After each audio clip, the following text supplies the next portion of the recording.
बिहार के रेलवे स्टेशनों पर अचानक तमिलनाडु से आने वाले मजदूरों की भीड़ बढ़ने लगी है। तमिलनाडु के शहरों में बिहार के दूसरे मजदूरों पर हमले के दावे वाले वीडियो भी वायरल हो रहे हैं और कहा गया है कि हमले हिंदी बोलने पर किए जा रहे हैं। 18 से 35 साल के बेरोजगारों को अब हर महीने 2500 रुपए भत्ता देगी छत्तीसगढ़ सरकार, बजट में कर दिया है ऐलान। शरद पवार ने पीएम मोदी से अपील की है कि जांच एजेंसियों के गलत इस्तेमाल को लेकर लिखे गए पत्र पर ध्यान दें। 4 मार्च को राउज एवेन्यू कोर्ट ने सिसोदिया द्वारा दायर जमानत पर सीबीआई को नोटिस भी जारी किया। सिसोदिया की जमानत याचिका पर सुनवाई 10 मार्च को होगी। वहीं जेल में मनी गिनती खोली। उद्धव ठाकरे ने बीजेपी पर निशाना साधा और कहा कि शिवसेना और बाला साहेब के नाम के बिना लड़कर दिखाओ चुनाव।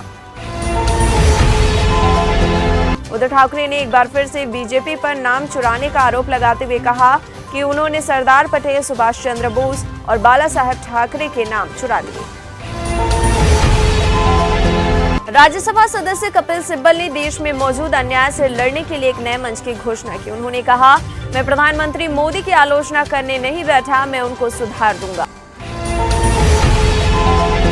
हरियाणा के कैबिनेट मंत्री और बीजेपी नेता कमल गुप्ता ने बड़ा दावा किया। उन्होंने कहा कि अगले 2 से 3 साल में पाकिस्तान के कब्जे वाला कश्मीर यानी POK कभी भी भारत का हिस्सा बन सकता है। कश्मीरी पंडितों के दर्द को बयां कर संजय राउत का मोदी सरकार पर हमला। बोले, केवल कागजों पर है 317 का हटना। यही नहीं, राउत ने कहा कि कश्मीरी पंडितों को उनका अधिकार नहीं मिला। भाजपा नेताओं के पास उनकी समस्याओं का कोई जवाब नहीं। उमेश पाल और सिपाही को गोली मारने वाले विजय उर्फ उस्मान के मारे जाने के बाद उत्तर प्रदेश के बीजेपी विधायक शलमनी त्रिपाठी ने ट्वीट किया। उन्होंने लिखा कि कहा था ना कि मिट्टी में मिला देंगे। अमेठी में हमेशा VIP जीते हारे हैं। यहाँ की गरीब महिलाओं की दुर्दशा देखकर मन दुखी हो गया, ये कहना है अखिलेश यादव का। सिक्किम में घर में रहने वाली मां को सशक्त बनाने के लिए हर मां के नाम पर एक बचत खाता खोला जाएगा। योजना का उद्देश्य उन महिलाओं को वित्तीय सहायता प्रदान करना है जो विवाहित हैं और जिनके बच्चे हैं लेकिन उनके पास कोई रोजगार नहीं। राष्ट्रीय जनता दल के राष्ट्रीय अध्यक्ष, पूर्व मुख्यमंत्री और पूर्व रेल मंत्री लालू प्रसाद यादव की पत्नी पूर्व मुख्यमंत्री राबड़ी देवी के आवास पर सोमवार सुबह सीबीआई की टीम पहुंच गई। जमीन के बदले नौकरी केस में पूछताछ किया। इस केस में लालू प्रसाद यादव, राबड़ी देवी और उनकी बेटी मीसा भारती समेत 14 लोग आरोपी हैं। 15 मार्च को लालू यादव, उनकी पत्नी राबड़ी और बेटी मीसा भारती को कोर्ट में पेश होने के लिए कहा गया है। वहीं राजद समर्थकों का इस पर कहना है कि लालू प्रसाद यादव सिंगापुर से लौटे हैं। उनकी थोड़ी सी सक्रियता बढ़ी है कि केंद्र सरकार भयभीत हो गई है। बिहार में सब लोग होली की तैयारी में लगे हैं और भाजपा वालों सीबीआई की टीम भेज रहे हैं। बिहार के पूर्व डिप्टी सीएम और भाजपा नेत्री रेणु देवी ने कहा कि सीबीआई सरकारी संस्था है, वो अपना काम करेगी। हम लोग अपना काम कर रहे हैं, जल्द ही दूध का दूध और पानी का पानी हो जाएगा। कांग्रेस नेता राहुल गांधी ने फिर से चीन के प्रति भारत के रवैये पर सवाल उठाया और कहा, विदेश मंत्री एस जयशंकर चीन के खतरे को नहीं समझते। अब केंद्रीय मंत्री अनुराग ठाकुर ने कांग्रेस नेता राहुल गांधी पर पलटवार किया है और कहा है कि राहुल गांधी विवादों की आंधी बन गए हैं। उन्होंने भारत को बदनाम करने का ठेका ले रखा है। पंजाब सरकार ने पंजाब और हरियाणा उच्च न्यायालय के समक्ष दायर एक हलफनामे के माध्यम से कहा है कि डेरा सच्चा सौदा के प्रमुख गुरमीत राम रहीम सिंह की अस्थायी रिहाई से राज्य में कानून व्यवस्था पर असर पड़ सकता है।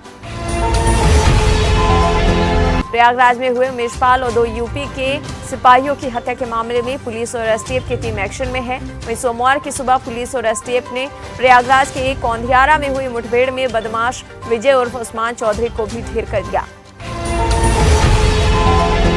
इसी बीच यूपी पुलिस ने गुजरात की साबरमती जेल में बंद अतीक अहमद से पूछताछ की तैयारी कर ली है। सूत्रों का कहना है कि जेल में बंद अतीक अहमद ने ही उमेश पाल की हत्या की साजिश रची थी। केंद्र सरकार ने एनिमी प्रॉपर्टीज का एनकलेशन सर्वे शुरू किया। ये सर्वे 20 राज्यों और 3 केंद्र शासित प्रदेशों में चलेगा। आपको बता दें, इस सर्वे का उद्देश्य युद्ध के बाद पाकिस्तानी या चीनी नागरिकता लेने वाले लोगों की ओर से छोड़ी गई सभी संपत्तियों की पहचान करना और उनका मुद्रीकरण करना है। कांग्रेस विधायक निनोंग एरिंग ने पीएम मोदी को पत्र लिखा और पत्र में कहा कि चीन ने एलएसी और भारत के आईटी बुनियादी ढांचे पर हमला करके बार बार दुश्मनी दिखाई है, इसलिए चीनी सीसीटीवी कैमरों पर बैन लगाना चाहिए। मोहन भागवत ने अब कहा कि ब्रिटिश शासन से पहले हमारे देश की 70% आबादी शिक्षित थी और कोई बेरोजगार नहीं था, जबकि इंग्लैंड में केवल 17% लोग शिक्षित थे। उन्होंने यहाँ अपना एडू मॉडल लागू किया और अपने मॉडल को अपने देश में लागू किया और 70% शिक्षित हो गए और हम 17% शिक्षित हो गए।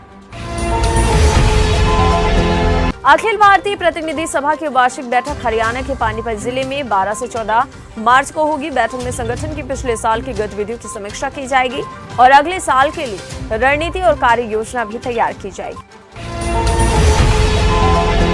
संजय राउत ने अब कहा है कि अपने विरोधियों को भयभीत किया जा रहा है, ये तानाशाही है। जिस तरह से तालिबान और अलकायदा अपने दुश्मन को खत्म करने के लिए हथियार उठाते हैं, वैसे ही बीजेपी वाले लोग ईडी, सीबीआई जैसे हथियार का इस्तेमाल अपने विरोधियों के खिलाफ कर रहे हैं। उमेश पाल हत्याकांड पर उत्तर प्रदेश के उप मुख्यमंत्री ब्रजेश पाठक ने अब कहा है कि पुलिस एसटीएफ लगातार लगी हुई है, एक एक अपराधी को सजा मिलेगी, यही हमारी प्रतिबद्धता है। नागालैंड में इस बार चुनाव में 9 पार्टियों ने जीत के साथ दस्तक दी। हालांकि एनडीपीपी बीजेपी गठबंधन की सरकार बनना तय है, फिर भी अन्य दल सरकार को समर्थन दे रहे हैं। केरला में एशियानेट न्यूज कार्यालय पर हुई पुलिस की छापेमारी के बाद मुख्यमंत्री पी विजयन विपक्ष के निशाने पर आ गए हैं। कांग्रेस नेता वीडी सतीशन ने मुख्यमंत्री पर जमकर तीखा हमला किया। कांग्रेस नेता वीडी सतीशन ने कहा कि केरल के मुख्यमंत्री साबित कर रहे हैं कि धोती में मोदी हैं। प्रधानमंत्री मोदी के बीबीसी कार्यालय में जो किया वही यहां एशियानेट न्यूज कार्यालय में मुख्यमंत्री कर रहे हैं। जयपुर डीसीएम चौराहे पर स्थित इंडियन ओवरसीज बैंक को बदमाशों ने हथियारों के दम पर लूट लिया और फरार हो गए। महाभारत के मौके पर मुस्लिम समुदाय के लोगों ने नाट्य कार्यक्रम आयोजित करने का प्लान बनाया है। 19 मार्च को कर्नाटक की राजधानी बेंगलुरु के गांव में ये किया जाना है। दिलचस्प बात यह है कि यहां सभी एक्टर मुस्लिम समुदाय के होंगे। विदेश मंत्रालय में चीन सहित ईस्ट एशिया डिवीजन डेस्क के चीफ शिल्पा कंबुले को सिंगापुर का राजदूत नियुक्त किया गया। वो चीनी भाषा के अच्छे जानकार हैं और विदेश मंत्री एस जयशंकर के करीबी। पाकिस्तान के पूर्व प्रधानमंत्री इमरान खान पर एक के बाद एक मुश्किलें बढ़ती ही जा रही हैं। वहीं अब बता दें, इमरान खान का भाषण टेलीविजन पर प्रसारित करने पर रोक लग गई है। दिवंगत सिंगर सिद्धू मूसेवाला के पिता बलकौर सिंह को जान से मारने की धमकी मिली है। उन्हें ये धमकी एक मेल के जरिए भेजी गई है। यूपी के जिलों में मशीनरी बैंक स्थापित किए जा रहे हैं। इसके तहत अब किसानों को कृषि उपकरण किराए पर मिल सकेंगी। मुख्यमंत्री योगी आदित्यनाथ ने 77 ट्रैक्टरों को हरी झंडी दिखाकर रवाना किया। यदि चीन रूस को हथियार भेजता है तो उसे परिणाम भुगतने होंगे, ये बात कही है जर्मनी के चांसलर ने। चीन ने हाल ही में ये घोषणा की कि वो अपने रक्षा बजट को इस साल के लिए $230 बिलियन करने जा रहा है। ये चीन की तरफ से उस वक्त सामने आया जबकि ये कयास लगाए जा रहे हैं कि चीन ताइवान पर आक्रमण कर सकता है। लखनऊ में होली पर दोपहर के बाद सिटी बसों की सुविधा मुहैया कराई जाएगी। इसके लिए 5 रूटों पर बसें चलाई जाएंगी। इसमें चौक, दुबग्गा, चारबाग, महानगर और गोमती नगर इलाके में इलेक्ट्रिक बसें चलेंगी। अमेरिका के बाद भारत भी स्पाई बलून को लेकर सख्त है। सेना को प्रोटोकॉल जारी कर दी है कार्रवाई की छूट। इसरो मेगा ट्रॉपिक्स 1 को प्रशांत महासागर में गिराने के लिए चुनौतीपूर्ण अभियान को अंजाम देगा। उपग्रह को आज यानी 7 मार्च को पृथ्वी के निचली कक्षा में प्रवेश कराना है और फिर उसे महासागर में गिराना है। इसरो के लिए ये सबसे बड़ी चुनौती इसलिए बना हुआ है क्योंकि उपग्रह का ईंधन खत्म नहीं हुआ है। 1000 किलोग्राम वाले उपग्रह में करीब 125 किलो ईंधन अभी भी बचा है। कर्नाटक के शिक्षा मंत्री बीबी नागेश ने कहा कि हिजाब पहनने वाले छात्रों को 9 मार्च से शुरू होने वाले दूसरे प्री यूनिवर्सिटी कोर्स की परीक्षा में बैठने की अनुमति नहीं दी जाएगी। सिक्किम दुनिया का पहला जैविक राज्य कई माह पहले बन गया था, लेकिन अब उसे प्रमाण भी मिल गया है। लंदन की वर्ल्ड बुक ऑफ रिकॉर्ड्स ने सिक्किम को दुनिया के पहले जैविक प्रदेश का प्रमाण पत्र जारी कर दिया है। अमेरिका के पूर्व रक्षा मंत्री जिम मैटिस का मानना है कि यूक्रेन युद्ध से प्रोत्साहित होकर चीन भी भारत पर हमला कर सकता है। मैटिस ने कहा कि यूक्रेन युद्ध पर चीन की बारीक नजर है। मद्रास हाईकोर्ट को सरकारी मुलाजिमों का टीवी देखना पसंद नहीं है। एक मामले की सुनवाई के दौरान अदालत ने कहा कि सरकारी कर्मचारी टीवी न ही देखें तो शांति में रहेंगे। वायु गुणवत्ता में सुधार के लिहाज से दिल्ली सरकार के परिवहन विभाग ने सार्वजनिक सूचना जारी कर सभी वाहन मालिकों से वैध प्रदूषण नियंत्रण प्रमाण पत्र रखने के लिए कहा। नियमों का उल्लंघन करने पर वाहन मालिकों पर 10,000 रुपए का जुर्माना या 3 महीने की जेल या दोनों हो सकते हैं। समुद्र स्तर में बढ़ोतरी, चेन्नई कोलकाता जैसे महानगरों के लिए खतरा। फ्रांस की यूनिवर्सिटी में यह अध्ययन किया गया। रिजर्व बैंक ऑफ इंडिया के पूर्व गवर्नर और अर्थशास्त्री Raghuram Rajan Hindu rate of growth को लेकर चेतावनी दी। राजन ने कहा कि निजी क्षेत्र के कमजोर निवेश, उच्च ब्याज दर और धीमे वैश्विक विकास दर के कारण Bharat Hindu rate of growth से खतरनाक रूप से काफी नजदीक है।